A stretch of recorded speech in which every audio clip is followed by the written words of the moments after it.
আঙ্গ দাদিরও বেড়া আর রাগ আছিল রাগ যদি উঠতে উঠতে বলে 3-4 তলা বিল্ডিং বাড়ি মারে ভাঙ্গি আর তো পরে 200 লুড়ি দিয়া 8-10 কেজি গুস্তু সলে নাস্তা হচ্ছে। সরকারি বন্ধ লেগে যে দেখলে পাক পারতা চুলি সরকারি বন্ধ পাইছুলি না ভাইলে আঙ্গুর বাড়ি যাই গুস্তু লই আই। বুঝলি বন্ধু, বালা মন্দ ছাড়া খাই না। আরে বালা মন্দই খাইতে আছি, বালা মন্দ খাইতে খাইতে পেট ফুটতে গেতে আছে। ফুটতো না কে, আমরা তো খাওয়া বংশ পোলা ভাই। হ্যাঁ শালার বাপ দাদার একটা লোক আছিল কোল লাগবো, একদের শরীরে গরু কুরবানি দিয়ে আসছে শৈল এবার যে না। হ্যাঁ আঙ্গর বাপ দাদা যেন তো গরু তার কুরবানি দিছে না। ওই দাদা আঙ্গর 11 ফুট লম্বা আছিন, তাও বলে গরু তোল দিয়া অনায়াসে গেছে আর আইছে গেছে আর আইছে। তাহলে বুঝো কত বড় গরু আছিন ওগুলা। আঙ্গর দাদা এরুম বড় হার কুরবানি দিত, ওই যে তলে লটকে থাকে না ওটি মাড়ির লোকে শেষরা গেলে মাড়ি খুঁজ থাকে তো। আরে তোর দাদার এই গপ্পটা আমি শুনছি। এই বাড়ি ফাঁস দিয়ে খালটা গেছে না, এই খালটা যে খুঁজছে তোর দাদা বলে এই দাদা আমরা গরু লয়ে গেছিন, পরে এই খাল হয়ে গেছে গা ওই সস্তানি খায়া। বুঝছ তোর দাদাও তো কমরছে না, তোর দাদার এদুম এক বড় গরু আছিল, সকালে উঠতে বলে একটু চেনাইছিল, পরের দিনই বন্যা হয়ে গেছে গা। তাও কোনটা জানস? 88 বন্যাটা হয়েছে না, এটা তোর দাদার গরুর লেগেই বলে হয়েছে। হ আঙ্গর দাদা ওইরকম বড় বড় গরু কুরবানি দিত। আর এই পানি যায় কই নামছে জানস? কোন এই কক্সবাজার।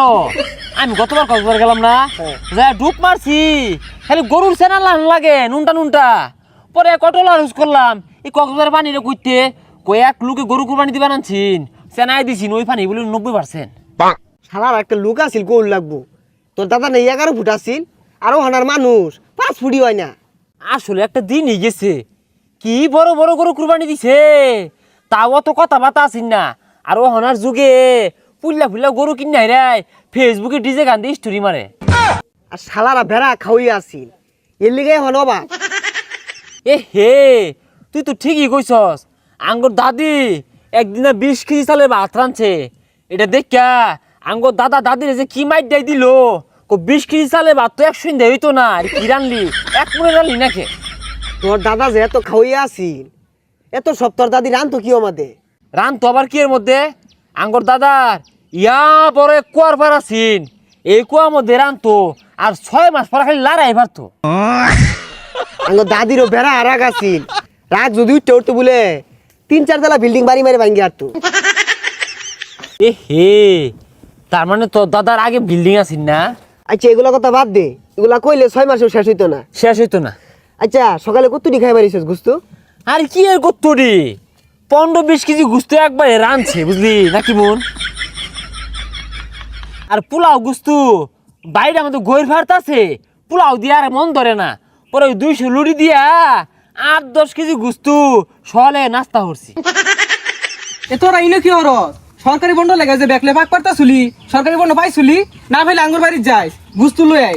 ঈদের দিন গুস্তু না খাইলে খারাপ দেখা যায়। এই জানো ইয়া কি কইছস?